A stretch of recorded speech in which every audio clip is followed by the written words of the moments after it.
Good morning, and thank you all for attending the Lemonade Q3 2025 earnings call. My name is Brika, and I'll be your moderator for today. All lines will be muted during the presentation portion of the call, with an opportunity for questions and answers at the end. I will now hand over to the Lemonade team to begin.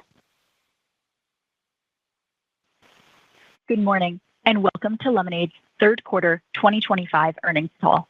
Joining us on our call today, we have Daniel Schreiber, CEO and co-founder, Shai Wininger, President and co-founder, and Tim Bixby, Chief Financial Officer. A letter to shareholders covering the company's third quarter 2025 financial results is available on our investor relations website at lemonade.com/investor. I would like to remind you that management's remarks made on this call may contain forward-looking statements. Actual results may differ materially from those indicated by these forward-looking statements as a result of various important factors, including those discussed in our letter to shareholders and the risk factors section of our Form 10-K filed with the SEC on February 26, 2025. Any forward-looking statements made on this call represent our views only as of today, and we undertake no obligation to update them. We will be referring to certain non-GAAP financial measures on today's call, including adjusted EBITDA, adjusted free cash flow, and adjusted gross profit, which we believe may be important to investors to assess our operating performance. Reconciliations of our non-GAAP financial measures to the most directly comparable GAAP financial measures are included in our letter to shareholders. Our letter to shareholders also includes information about our certain performance metrics, a definition of each metric, why each is useful to investors, and how we use each to monitor and manage our business. With that, I'll turn the call over to Daniel for some opening remarks. Good morning, and thank you for joining us to review Lemonade's results for Q3 25. I'm happy to report another very strong quarter. Our in-force premium grew to $1.16 billion, marking our 8th consecutive quarter of accelerating growth. Our revenue was up 42% year-on-year, while our in-force premium enjoyed 30% growth rates we were not expecting before 2026. Happily, our strong top-line metrics were matched by our profitability KPIs. Our gross margin climbed into the 40s, while our gross profit more than doubled to $18 million, propelling us steadily and predictably towards EBITDA profitability in Q4 of next year. All our products and regions contributed to this dynamic of accelerating top-line and improving profitability, though it is worth spotlighting car, which saw 40% growth, with more than half of that coming from existing Lemonade customers, essentially CAC-less acquisition. That's transformative to car's unit economics, as is the 16% year-on-year improvement in car's loss ratio, which came in at a lovely 76%. Staying with loss ratios, our company-wide gross loss ratio in Q3 was 62%, and our trailing 12-month loss ratio was 67%, both our lowest ever. If nothing unexpected happens in the coming weeks, I anticipate that we will set a new record once more this quarter, Q4. Against this backdrop, it's worth remembering that while declining loss ratios and expanding gross margins are a thrill, they are not per se what we are solving for. As I explained at some length during our Investor Day 1 year ago, the metric we are looking to maximize is gross profit dollars. Loss ratios always affect gross profit, but not always as a simple counter movement whereby lower loss ratios yield higher gross profit. In reality, the relationship is non-monotonic, meaning that often a higher loss ratio will yield higher gross profit. The underlying mechanics are obvious when you think about it.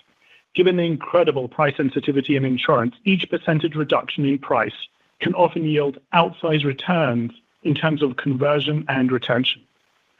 Lower prices worsen gross margins and loss ratio, yes, but the attendant boost in revenue often more than makes up for that. This means that for some parts of our business, certain products, certain channels, certain segments, a higher loss ratio and slimmer gross margins will actually translate into higher gross profit. Given the choice, we will always privilege dollars over percentages, which is why when we see an opportunity to trade higher loss ratios and slimmer gross margins for higher absolute gross profit dollars, we will take that trade 10 times out of 10. And indeed, as noteworthy as our loss ratio progression has been these past 2 years, during that time, my gross profit has surged by 261%. The full significance of this comes into sharp relief when we pair it with the fact that during the same time, our underlying expenses increased by single digits. This means that we've essentially transformed our variable expense into fixed costs. That's extraordinary. It's the hallmark of an AI-first company, and it is the reason why our gross profits trend line charts our path to profit and beyond. And with that, I'll hand it over to Shai. Thanks, Daniel. I wanted to shed some light on something that captures one of the ways AI shows up in our results, the LAE ratio. For those less familiar with our industry, LAE, or loss adjustment expense, measures the cost of handling claims as percentage of premiums. It's a simple but powerful indicator of operational efficiency, and it is one of the few metrics that truly allows apples-to-apples comparison of the underlying efficiency of different insurance companies. It should be noted, though, that this metric is influenced by economies of scale, and so the larger the insurer, the more they are expected to have a good LAE ratio. For reference, large carriers typically report around 9% LAE. In other words, they spend about 9% of their premium dollars to handle claims on top of the claim payment itself. I'm happy to report that our investment in automation has been paying off, and despite our relatively small size in comparison to the largest US carriers, we reached a superior level of efficiency with an LAE of 7% on average across all of our products. In fact, in the past 3 years alone, we've cut our LAE ratio in half, and the number of Lemonade claims adjusters actually declined. All this despite our claim volume growing 2.5-fold.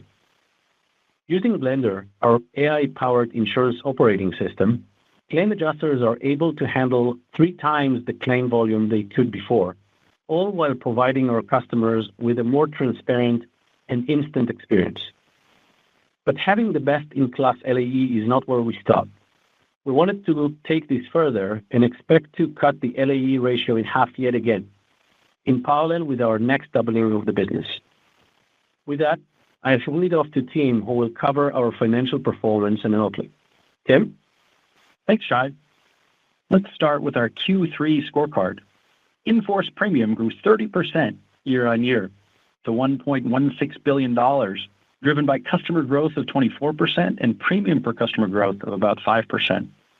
We added a record 176,000 plus net new customers in the quarter. Gross loss ratio was 62%, an improvement of 11 points year-on-year and 5 points sequentially, while trailing 12 months gross loss ratio improved 3 points sequentially to 67%. Prior period development was 5% favorable, driven by 2% unfavorable CAT prior period development and 7% favorable non-CAT prior period development. Total CAT in the quarter, excluding the CAT prior period development, was 4%.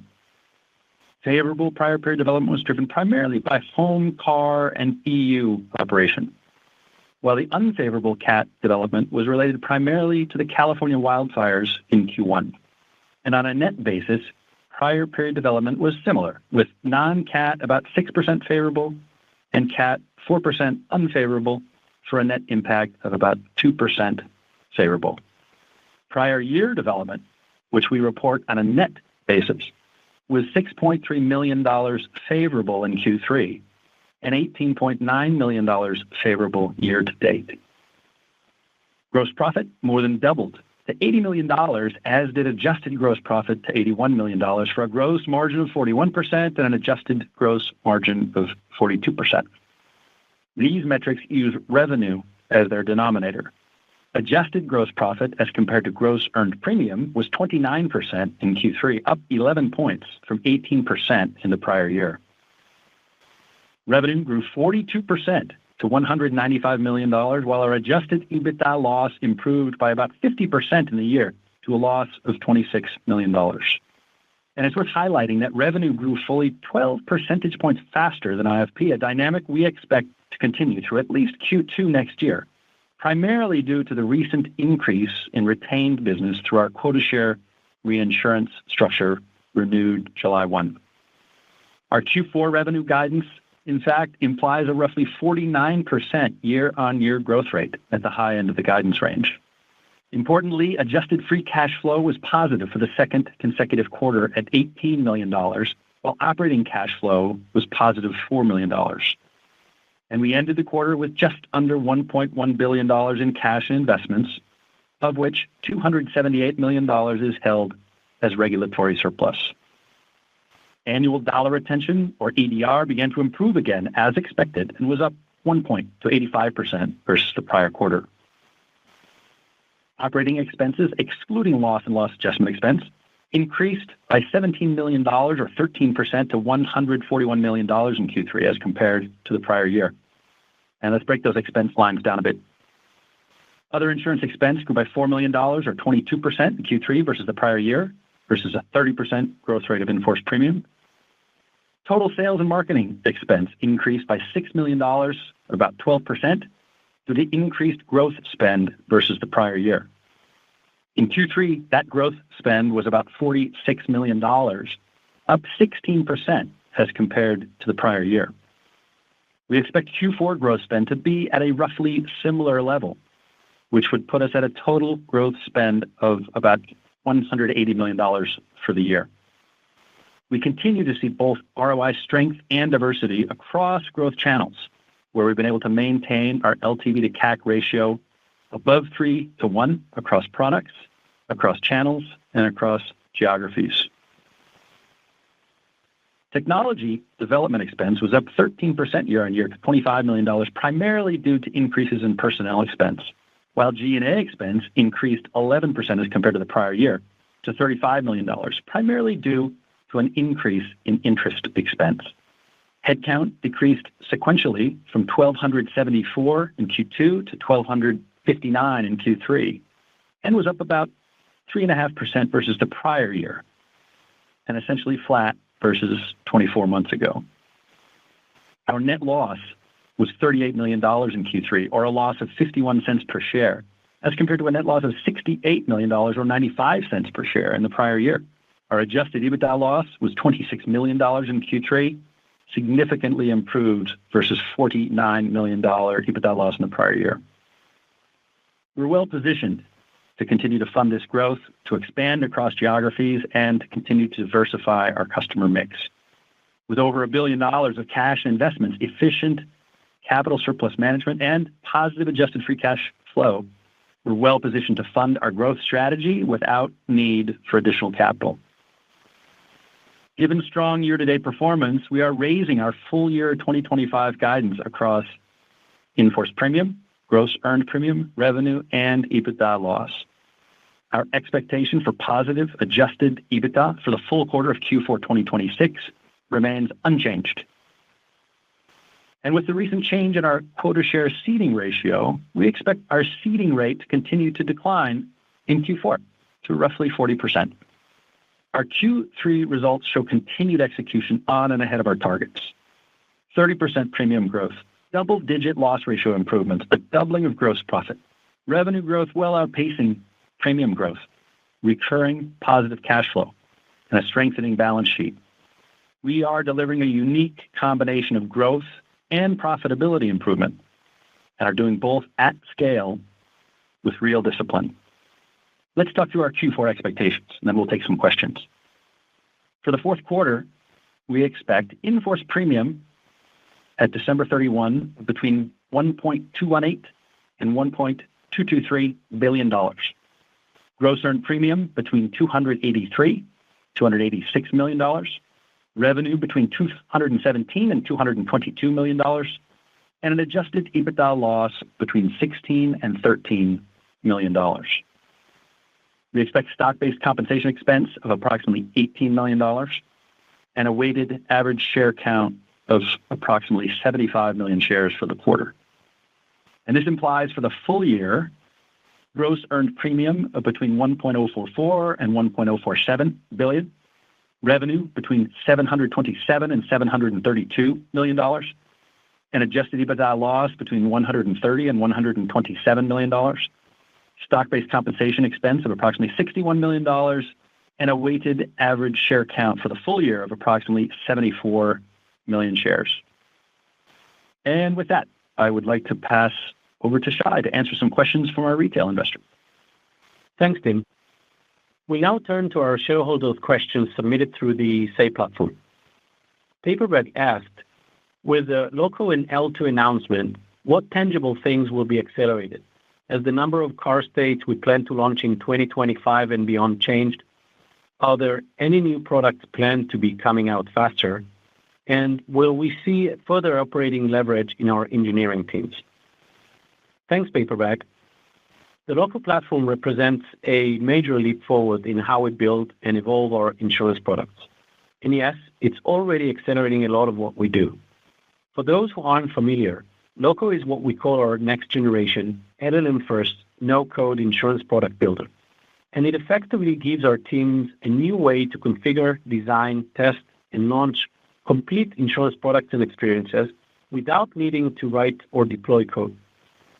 Loco is being built in a modular way, and it is already deployed and delivering value in some parts of the business, even though much work remains before Loco is complete.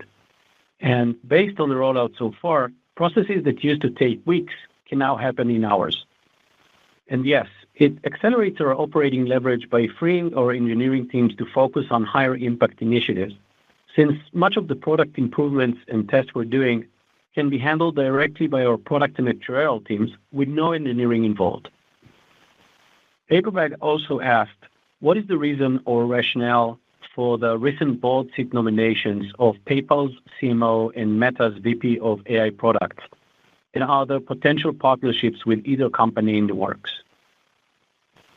Paperback, the rationale for the additions of Jeff and Prashant to our board is that both of their areas of expertise, AI and brand, are central to Lemonade's strategy. Jeff and Prashant each bring exceptional experience that aligns directly with where we're headed as a company. Prashant is Meta's VP of AI products, prior to which he was Meta's VP of generative AI, giving him unique insight into how cutting-edge AI can be deployed at scale. Jeff is CMO at PayPal and Venmo, and was previously global head of marketing at Airbnb. So he has shaped some of the world's most loved and enduring consumer brands.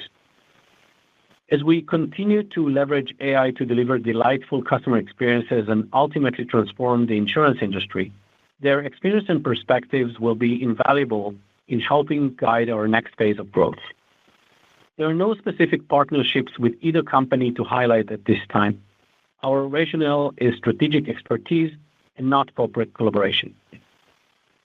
There are several questions about the future of FSD and how we are positioning our car insurance product in that shifting landscape. So I'll share some thoughts responsive to that general theme. This is an area we pay close attention to. The timeline for widespread autonomy is uncertain. It could take longer than the optimists predict or accelerate faster than most expect. And we're building with that range of scenarios in mind. Whenever autonomy reaches its tipping point, we believe we are well positioned to capture what many incumbents might see as a threat. The shift toward autonomy plays to our strengths. The future of car insurance is increasingly about pricing per mile driven and distinguishing between human and system-driven miles. Our system is built around usage-based pricing, real-time data, and flexible coverage, precisely the infrastructure needed for that future. And we don't have any legacy systems or traditional business models holding us back. Lastly, there were a number of questions about our Tesla integration. We recently announced a direct integration with Tesla's API, which, with proper customer consent, allows us to pull driving data straight from the vehicle.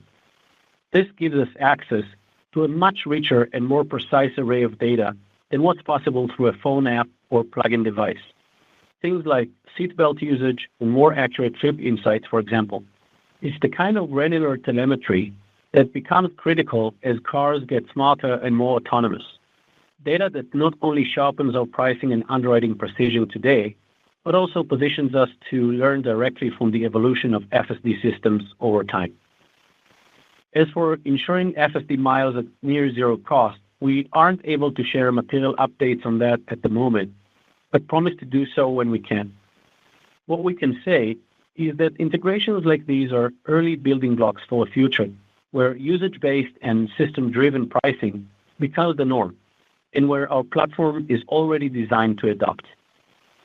And with that, I'll pass it over to the moderator, and we will take some questions from the street. Thank you. We will now begin the question and answer session. If you would like to ask a question, please press star, followed by 1 on your telephone keypad. If you change your mind and would like to remove that question, please press star, followed by 2. And again, to ask a question, please press star, then 1. As a reminder, if you're using a speakerphone, please remember to pick up your handset before asking a question. We'll pause here briefly whilst questions are registered.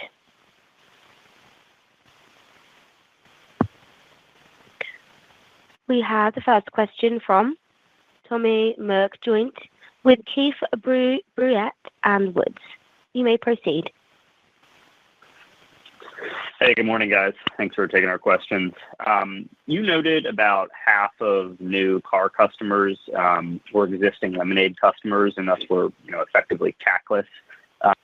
How does that level compare to prior periods? And is the plan for the majority of new car customers for the foreseeable future to be CAC-less? I would say that 50% rate has been consistent, plus or minus, for a few quarters now. So it's a good number. It's a stable number. The CAC-less approach is without question part of our focus, driving customers to multiple policies. We've seen growth in the multi-policy rate above 5%. It has increased sequentially every quarter for quite some time. But I would think of that 50% plus or minus number as a good stable number that we expect can continue. Just to add to that, in addition to these customers being CAC-less, they are remarkable in other ways. They tend to have much better loss behaviors, loss patterns, so they are less costly not only to acquire but to service. They tend to have higher retention rates. There's a lot to love about these cross-sold customers. We in the letter we refer to them, or I in my comments refer to them as CAC-less. It would be more accurate to almost think about it as negative CAC. These are customers that tend to be profitable in whatever line of business we acquire them through, and then they add a car policy onto that. So it's really an important part of the business. I will just add that while 50%, or as we said, over half of our customers coming this way is a big deal, it's a core plank of our strategy, always has been. That part grows more organically, whereas the one that we target is less organic, and we have dials that we can dial that up or down. So the more you find us spending on acquisition, the more that will affect those ratios over time.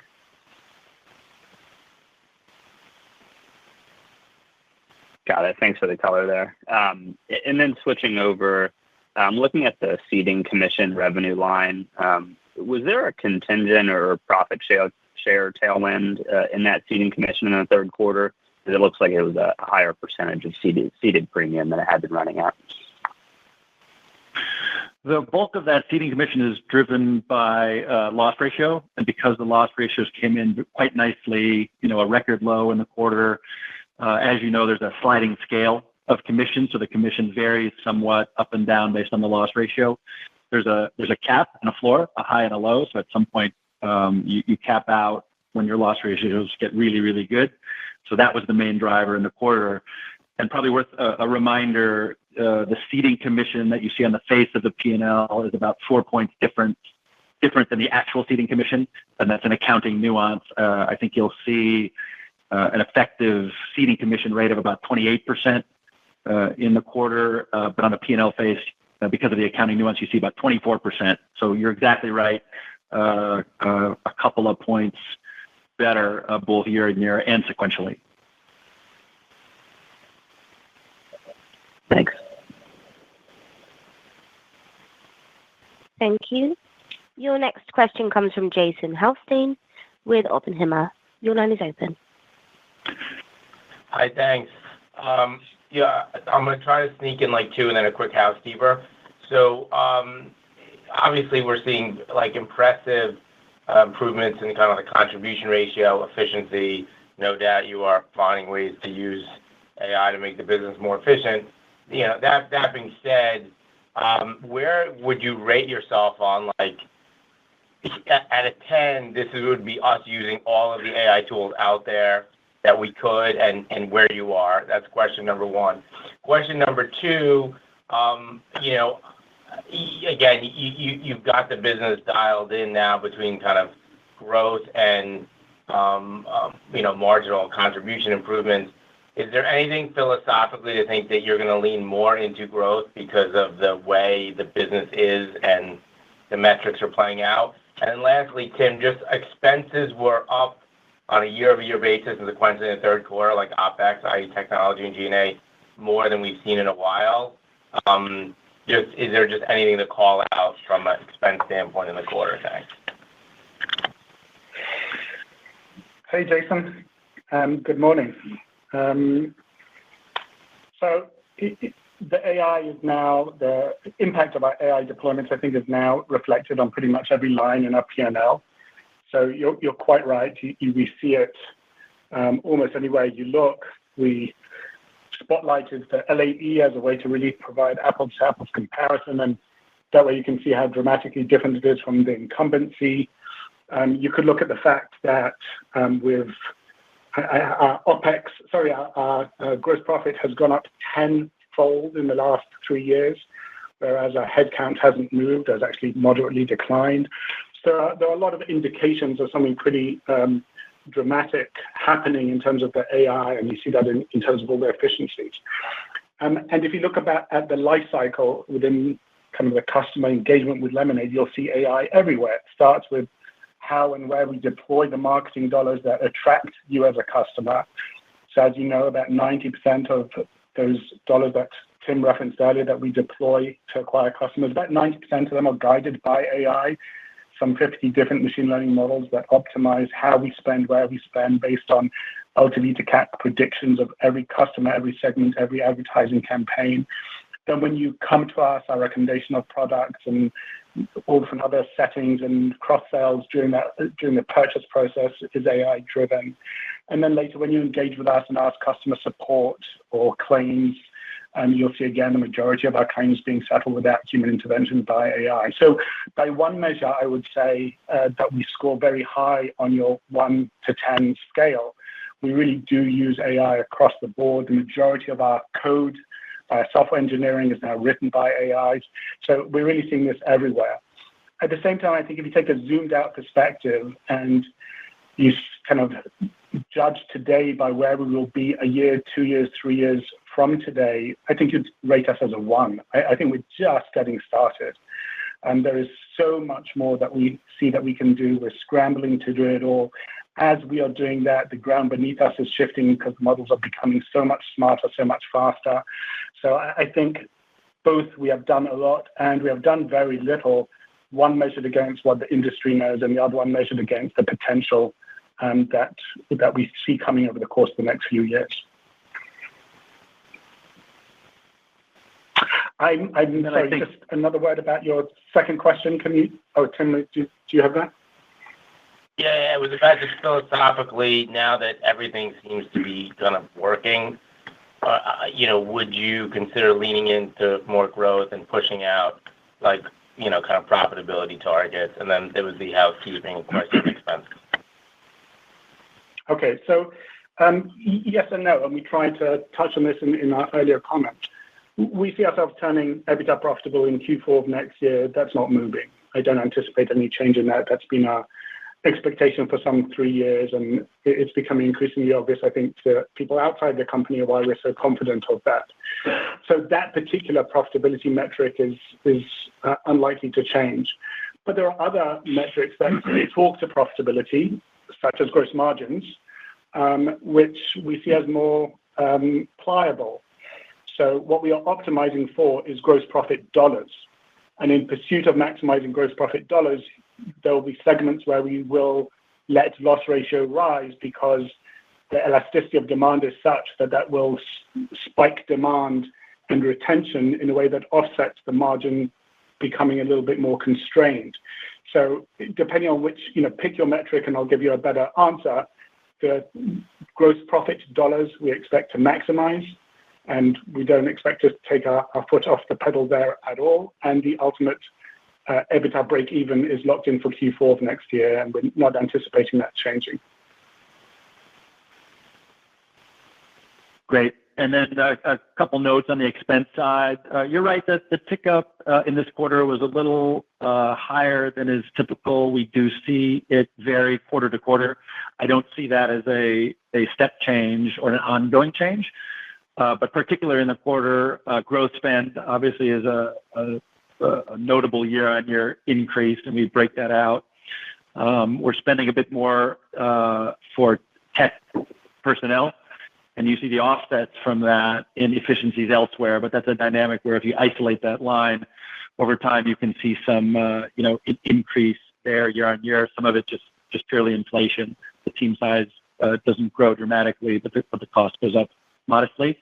In G&A, our interest expense grows, and that grows with our growth spend more or less because we're financing about 80% of that growth spend. So from an expense standpoint, it jumped out, but from an overall cash flow benefit standpoint, obviously that's a terrific benefit to our the IRR measures of the company as a whole.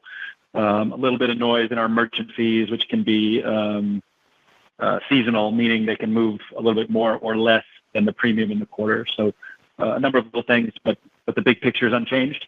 Single-digit expense growth and 30% plus top-line growth, and you see that in the chart that we publish, and that's what we expect going forward.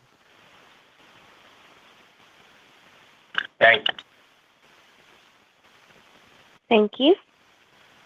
Your next question comes from Katie Sykes with Autonomous Research. Your line is open. Hi, thank you. Good morning. A couple from me. I guess first, it sounds like there's a bit more growth spend scheduled for 4Q than previously messaged the last time you hosted a call. So I guess I'm just trying to reconcile the change in the IFP guide for the full year 25, given the magnitude of 3Q results relative to previous guidance. It doesn't sound like you're messaging necessarily a pull forward in growth into 3Q from 4Q, but it kind of does seem like the full year guide implies a bit of a sequential deceleration next quarter back down below the 30% growth rate. So I'm just looking for some additional color there on the change in the full year guide when 3Q IFP netted out, relative to the previous guide. Sure. Hey, Katie, your math is right. So when we have a big beat on a key metric in a quarter, then obviously we evaluate how much of that we expect to continue forward and how much we want to make certain adjustments on the top line. That IFP number captures the entire business, not just the additional sales or the new sales or the growth rate. So while our growth spend is increased and our new sales we expect will increase as well, we're cautious about retention. Our Q3 results were actually quite good, and we're able to overperform. But we're somewhat thoughtful about that top line going into Q4 because that captures the entire business. The opposite is true on the other line items. So in gross earned premium and revenue, we captured not only the beat in Q3, but additional increase in Q4. So there's a little nuance there between the metrics. That's what's going on. Okay, yeah, no, that makes total sense. It's just, ADR, to your credit, improved versus last quarter. It's, showing upward progress there. I understand, obviously, some of that is coming from the lapping of non-renewals on home from last year. But, it looks like you guys are doing well in terms of retention versus maybe we were at the start of this year. So I'm just, curious about the conservatism. Like, you were able to exceed the 30% IFP growth rate this quarter. So, what in the financial plan is potentially looking a little bit less positive as we end up the year, especially as retention continues to improve? I would think of it as all quite positive if you're looking for our view and how we see things rolling out, particularly in the fourth quarter where, we're a month plus in, we have pretty good visibility. I'd remind that we continue to be really thoughtful about our home book of business. The underlying numbers actually look quite good the loss ratio and the other metrics. But we continue to work through what we've called our clean the book exercise. That continues unchanged. Actually, it'll have a level of impact in the second half that's similar to the first half. But that continues, and that's part of our plan. So we're growing at a 30% rate despite that sort of pruning of our customer base. So all your questions are fair, but I think we're quite optimistic. I just want to be thoughtful about the parts we know about and the parts we don't yet know about, which is the remainder of the quarter. And maybe Katie, just to add the benefit of, just for the benefit of people listening on who haven't done the math as you have, that a guide does anticipate a 30% next quarter at the high end of the guide. So we've guided at something between 29 and 30% growth for Q4. So we're certainly not anticipating or guiding to any considerable reversal or slowdown as guided. Okay. And then if I could just sneak in one more, I can appreciate that the trailing 12 months gross loss ratio is trending well below the 73% target you guys have previously messaged. Just kind of thinking about that in the context of the changes to the quota share structure and ongoing maximization of gross profit dollars. Is a 73% gross loss ratio still the right target for the business at this point, or do you eventually see a pathway to taking that target down lower? It's a great question, Katie. And to be honest, we've tried to be responsive to questions such as this one and provide a target loss ratio. But I do want to give you an insight into how we think about this, which is that there isn't a target per se. Loss ratio is an input, not an output. It's a lever which we use to optimize the business. It's not necessarily evidence that the business is optimal. So because we are as efficient as we are and our other cost structures are declining as they are, we are in a position to be price leaders, a thesis that we developed at some length almost a year ago during our analyst day on November 20th of last year, which is to say, we think that there is a structural advantage that Lemonade enjoys, where in a price-sensitive market like ours, where oftentimes a 1% move on price will yield a 5-fold increase in conversion or other metrics, it may make sense for us to continuously refine within certain markets and certain segments, get to very competitive price points. Now, that will put pressure on gross loss ratio. But just to give you a hypothetical, I spoke earlier about the catalyst acquisition of great customers in the car business. Why do we need to optimize to a 73 or any other particular number for these customers where there is no cost to acquire the customer and almost no cost to service the customers? You can envisage a situation where we could lower prices so dramatically where we would be profitable with a 90% loss ratio. The math here and the degrees of freedom that we have is pretty dramatic and something that will be very, very hard for the incumbency to replicate. So we are using the data to guide us in terms of what is optimizing gross profit. At times that will mean selling a lot more with thinner margins, at times not. Some of our products are more price elastic, some are less. Some campaigns are more elastic, some are less. So it will aggregate into a loss ratio that we will report on a quarterly basis. But we're thinking about loss ratio less and less as one big aggregate number with a target, more and more as fine-tuning of optimization of by product, by campaign, by region, and that will result in different loss ratios, different product lines, but always in the service of maximizing gross profit. I hope that helps give you an insight into how we are approaching the question that you're asking. Thank you very much to you both. I appreciate the color. Thank you. We now have Zachary Gunn with FT Partners. You may proceed with your question. Hey there. Thanks for taking my question here. So I also just wanted to follow up on the gross loss ratio. So down 5 points overall, 13 points in Europe. So can you just talk a little bit about what drove that decrease in Europe? Is it benefits of scale? Was it product mix? And then I'll get my follow-up in on that topic as well. I think previously you've talked about UK being really strong in Europe from a growth perspective, maybe Germany being a little bit weaker. Any updates there within the European market of what you're seeing? Thanks. Sure, Zachary. Let me start it off, and then Tim, please come in with anything that you feel I missed. Our European business is doing spectacularly well. We put a spotlight on it a couple of quarters ago, I think, but it really is. We're seeing something like 170% growth in our European business this quarter. We're seeing our customer base doubling year on year and a very healthy loss ratio. I think we mentioned in the last quarter, if memory serves, that when our American business was at this size, this dimension, its loss ratio was 30 points worse than we are in Europe today. So things there are moving along the same trajectory as our US business, but to some extent, we've learned lessons and built systems, and to some extent, the nature of the European business allows us to do things faster. And let me just unpack that last sentence for you, which is in the US, as you know, regulators across the 50 states have varying requirements, but by and large, there are systems, hoops, loops that we have to jump through before we can affect price changes. Not so in Europe.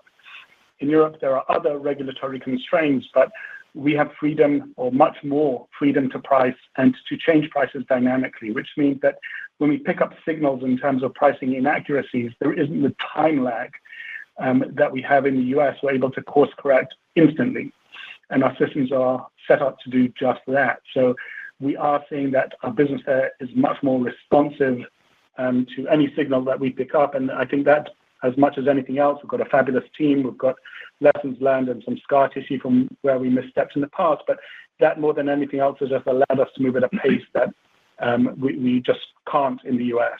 Tim, anything you wanted to add to that? Yeah, just general good news across the board, I think, and particularly from a loss ratio perspective, we're starting to see some mixed benefit. So as the UK grows, and in particular the renters book in the UK, that sports a nice, effectively low loss ratio, that starts to show up in the total. So that's part of the driver. Some of it is prior period impact, also favorable in the quarter, and that's good news. That just means when you have a younger book of business and you're more thoughtful in your reserving, you can at times have a favorable release of prior period. We saw a bit of that in our French book, which is a smaller book of business.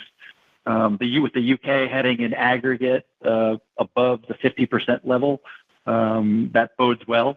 But we're also seeing nice improvements in other territories as well. We've gone from having really no home business in Europe to having a really nice and effective home product now in 3 of the 4 territories. So Europe is really hitting on all cylinders. It's still a relatively small portion of the book, but it's become material, and you'll likely hear more about it from us as we go forward.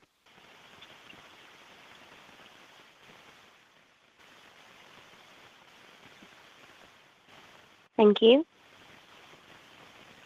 Your next question comes from the line of Andrew Andersen with Jefferies.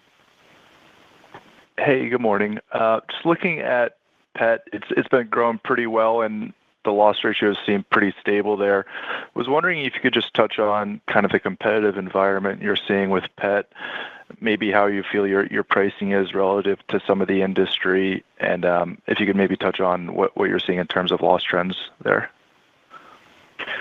Yeah, again, I feel like a broken record. The things I said about the EU are also true in pet. Super stable and predictable loss ratios at this point. A little bit of seasonality. The partnership with Chewy continues to hum along. About almost 5% of the business now has been driven to that partnership.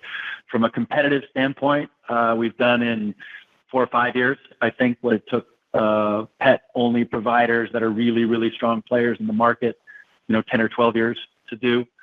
So we really like what we're seeing from a pet perspective. From a pricing perspective, I would think of it as similar to our other products, where while we don't aim to be to underprice the product or to be price anything as a loss leader, we'll often be, if not the least price, a super competitive price. So we do lose business if it doesn't satisfy our LTV model requirements, but we're typically quite competitive with the strongest players.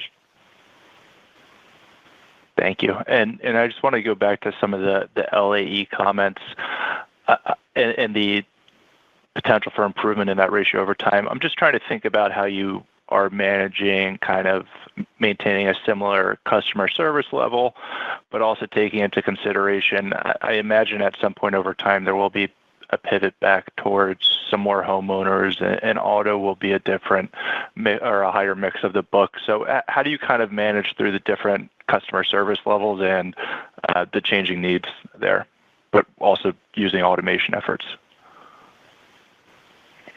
Hi, Andrew. You'll note in the letter we break down the LAE by product, and you'll see that there's a uniformly down and to the right shape to all of the curves, all of the products, including the more complex ones that you're asking about.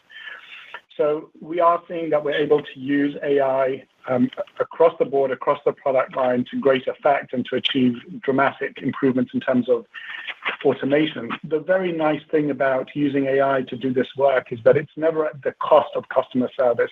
It is to the delight of customers. The overwhelming majority of complaints that we get, I think well over 90%, are about things that humans do rather than AI does. So when we deploy AI to do these things, it's not the old thing that you used to get when you dialed, United Airlines, and you'd have to repeat yourself 7 times to be understood, and press 1 and press 3 and press 5, and you knew you were interacting with a machine. These are very high level. We only deploy the technology once it reaches very high levels of customer satisfaction. And once it does that, it usually exceeds, or in the areas that we agree to let it go live, it exceeds what humans do because it's much faster. The error rate is often lower. So we're seeing it able to handle ever more complex things. Jason asked me earlier about kind of a scale of 1 to 10, and I think that would apply here as well, which is you can see how much we've done, and at the same time, we just think that there is a whole lot more that we can do. We really do see a blue ocean in front of us of areas that we can improve. So we're fairly bullish on, kind of if you zoom out, on the prospects of AGI within the next few years, which really means that machines will be able to do every activity, every intellectual activity that humans do today. And therefore, the idea that some of these products are more complex and require humans today is both true and transient. I think in the coming years, you will find that we'll be able to deploy systems to take care of all of our customers' needs, lowering our costs, and raising the level of customer delight. And I think I'd add a thought. Sorry to interrupt. I think there's a note or two in the letter that's kind of elegant around this concept of shifting variable cost to fixed cost. And so if you think from a customer satisfaction standpoint or a customer experience standpoint, very specifically in the older world, even if you automated responses or interactions with customers, you had to have a human evaluating and improving those responses so they were constantly improving and getting better. And that human evaluating those responses became a variable expense. They had to review and think and make judgments, even though they weren't actually responding to every request. With the tools, with the AI tools we now have at hand, even that review process with a human intervention can be automated such that an improvement, a response can filter out to our entire customer base in real time. And so this concept of constantly looking for variable expenses that we can convert to fixed expenses is a really, it sounds simple, but I think in the world of AI, it really helps to kind of sharpen the focus on how these things actually turn into things you can see on the P&L. Great. Thank you for the answers. Thank you. Just a reminder that is star followed by 1 if you wish to ask any further questions. We have Jack Matten with BMO Capital Markets. Please go ahead. Hey, good morning. This is Charlie on for Jack. I'm sorry we joined late, so apologies if you addressed this, but we saw Shai tweeted this morning that Lemonade plans to start lowering rates. Can you elaborate more on the timing and magnitude of when you may plan to file for these rate cuts, and which lines of business are you talking about specifically? Thanks. Hey, Charlie. Yeah, we've addressed this both in my opening comments and in answer to previous questions, so I'll keep my comments brief. I didn't see Shai tweet what was alleged. So I think what Shai said is that, or certainly what he meant to, the point that we're trying to get across is that, there is a sense in which and there was a question about this earlier, we've achieved everything that we said we were going to achieve in terms of loss ratios, and they're at record lows, and we're anticipating them potentially going even lower this coming quarter. And yet we don't always see, this is a moment to kind of take a victory lap, and we're thrilled with it and it's excellent, but we don't always see lower as better. That's what we were saying. And there are times when you can optimize gross profit with higher loss ratios as well. And it can be counterintuitive because you think lower means more profit, but it also means taking a hit in terms of conversion and retention and therefore growth. And the smart thing as far as we're concerned is to optimize not for a particular loss ratio number, but to optimize for gross profit. It's what we do. And all that means is that different loss ratios for different products, different campaigns, different regions over time. There's nothing dramatic. We're not signaling any filings that are imminent, or we're not guiding to a new target loss ratio or anything like that. We think the loss ratio, in fact, will continue to improve in the near term. Just saying that it's important for our investors to be aligned with us about what metrics are important ultimately. And we think gross profit is the one that we're solving for, and loss ratio is an input to it. I hope that clarifies that. Yeah, sorry about that. Thank you. And I guess for my second question, I know you've already adjusted your main quota share program to retain 80% of top line. Are there any other changes regarding your broader reinsurance program that you're thinking about heading into the new year, given the expectation for reinsurance costs to continue to moderate? Yeah, I would say we're right on track with our typical approach to reinsurance, which is we're constantly thinking thoughtfully about what we might change or improve, but structurally that renewal comes in July. We have the opportunity to add or subtract things during the course of the year, which we do almost never, but we certainly have that opportunity. So we're constantly looking at those ways that we might help manage both the benefits of reinsurance from a volatility standpoint, as well as managing capital surplus, and that really is the driver there. But we are in a great position with the renewal that came through at July 1st. We're heading towards a point by mid-year next year where we'll be ceding just about 20% of our premiums and losses to our quota share partners. As you know, it takes a while to flow through the book once you get to a renewal, as the business renews over the course of the year.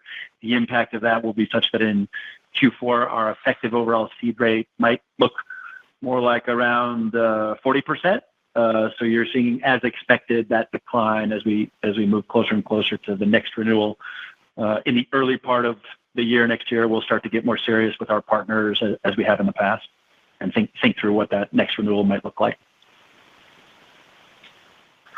Thanks. If I could just sneak in one more, any color on the competitive environment in pet? It feels like we've been hearing, more public insurance carriers, talking about that business more and more.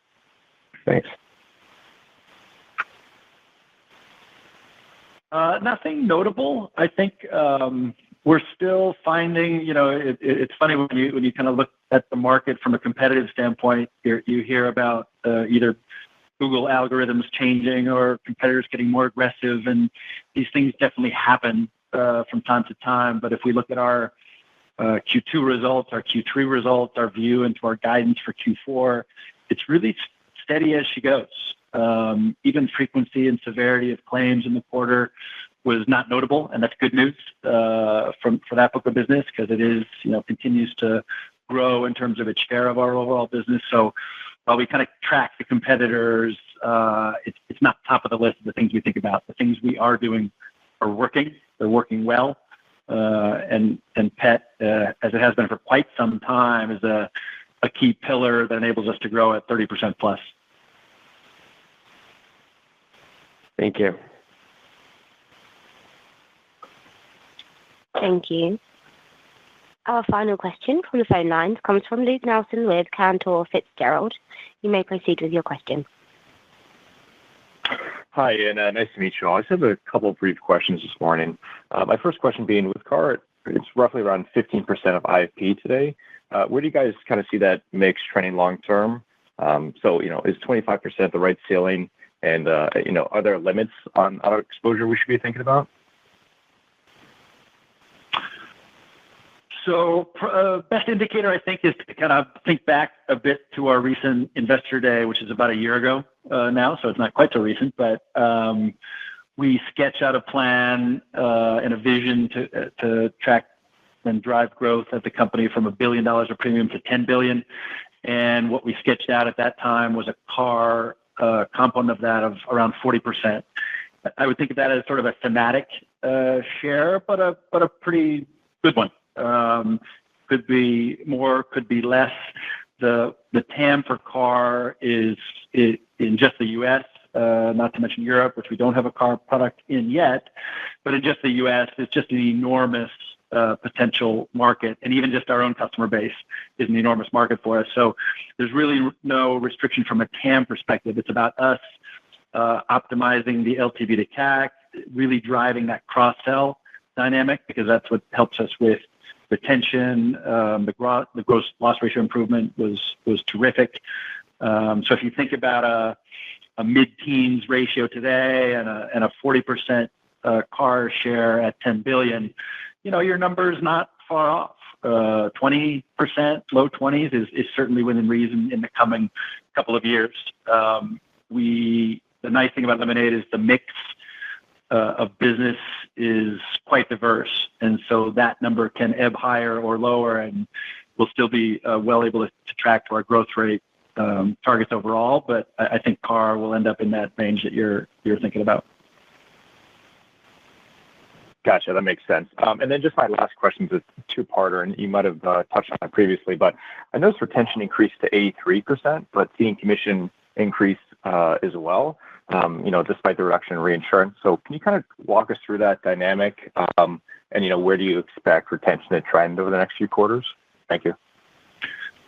Sorry, if you could, I think I misheard your question. Was it around ceding rate, or was it around retention?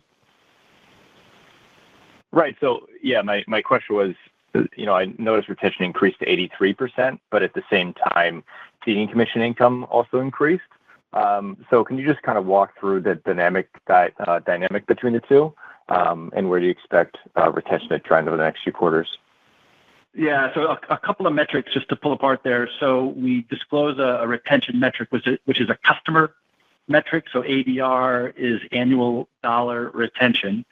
And just as a reminder, that's, the dollars from any given cohort of business 1 year later, how much have you retained? And that number has tracked upward nicely from the 70s to the high 80s over many, many quarters consistently. It dialed back a couple points over the past few quarters because of our home effort to clean the book, and we had some non-renewals there that tamped that number down. We've now seen that reverse, as we expected. It went from 80 up 1 point this quarter sequentially, so it feels like we might be back on track to have that number increase. That's customer retention, stable and improving. From a ceding commission standpoint, that's a different part of the business, and that's really related to the premiums we share and the losses we share with our quota share partners. And so that I'd kind of send you back to our earlier comments about the quota share renewal. So at July 1st this past year, we were ceding, or June 30th, we were ceding about 55% of our book of business. That has shifted such that it will move from 55 to about 20% over the 12 months from Q3 to Q2 that we're in right now. The commission we earn on that is a variable rate commission, and that's you'll see that pretty clearly outlined in our 10Q disclosures that we'll file today, so you can kind of dig into the nuances there. But we continue to get a mid 20% roughly ceding commission on all the premium that we cede to that partner. And so we'll cede fewer dollars. That's a good thing, but we'll continue to earn a healthy commission rate on all those dollars that we cede to our partners. Gotcha. That makes sense. Thank you. Thank you. I can confirm that does conclude our question and answer session here, and I'd like to conclude the call. Thank you all for your participation. You may now disconnect, and please enjoy the rest of your day.